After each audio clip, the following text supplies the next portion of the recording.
Christ a été fait malédiction à notre place. Nous sommes les maudits pour qui il est mort sur la croix. Étant notre représentant, il nous y conduit avec lui, afin que nous reçussions par la foi la promesse de l'Esprit. Galates 3, 13, 14. La croix conduit à l'Esprit et l'Esprit nous ramène à la croix.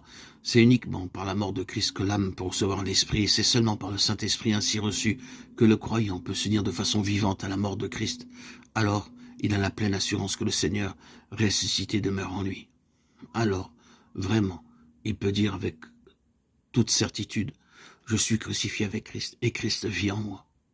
Enfin, c'est uniquement par une vie de communion toujours plus profonde avec le crucifié que nous pouvons recevoir la plénitude du Saint-Esprit. C'est d'ailleurs ce que nous enseigne l'Épître aux Galates, où l'apôtre rappelle à ceux-ci que l'œuvre du Saint-Esprit en eux fut le résultat de la prédication de la croix. Et cependant, bien qu'ils eussent évidemment reçu l'Esprit, il était manifeste qu'ils avaient besoin d'une connaissance plus approfondie du calvaire. Car s'ils avaient été crucifiés avec Christ, aussi complètement que l'était Paul, ils n'eussent pas été si rapidement tentés de retourner aux œuvres de la loi. Les Galates n'avaient pas compris que toute désobéissance à la loi, même sur un seul point, les plaçait sous le coup de la malédiction. C'est pourquoi ils s'assuraient encore en eux-mêmes. Ils avaient commencé par l'Esprit, mais n'avaient pas appris à vivre selon l'Esprit, par la foi au Fils de Dieu, alors que c'était cette foi même qui, au commencement, avait transformé leur vie.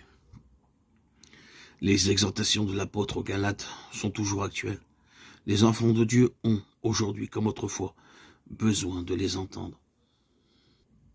Ils sont si nombreux, ceux qui ne comprennent pas la relation étroite qu'il y a entre le calvaire et l'action intérieure du Saint-Esprit. Or, c'est dans la mesure même où le racheté saisit tout ce que la mort de Christ signifie pour lui, que le Saint-Esprit peut venir en lui et agir par son moyen. La croix conduit à l'Esprit. C'est à cause du sacrifice expiatoire de Christ que tout cœur consacré peut recevoir le Saint-Esprit. Et c'est en réponse au don de soi que l'Esprit peut entrer dans le cœur pour le purifier. Acte 15, 9. L'Esprit conduit à la croix.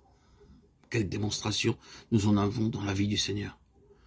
Lors du baptême au Jourdain, les cieux s'ouvrirent et le Saint-Esprit descendit sur lui. Tandis qu'il s'identifiait avec les pécheurs en entrant dans les eaux, symbole de mort. Toutefois, ce n'était pas encore la mort. Par l'Esprit éternel qui descendit sur lui, il se tourna résolument vers Jérusalem et le calvaire, et fut rendu capable de boire la coupe d'agonie en Gethsémane. Mais après qu'il eut rendu l'Esprit, il fut vivifié et ressuscité par l'Esprit de Dieu, et reçut le nom qui est au-dessus de tout autre nom,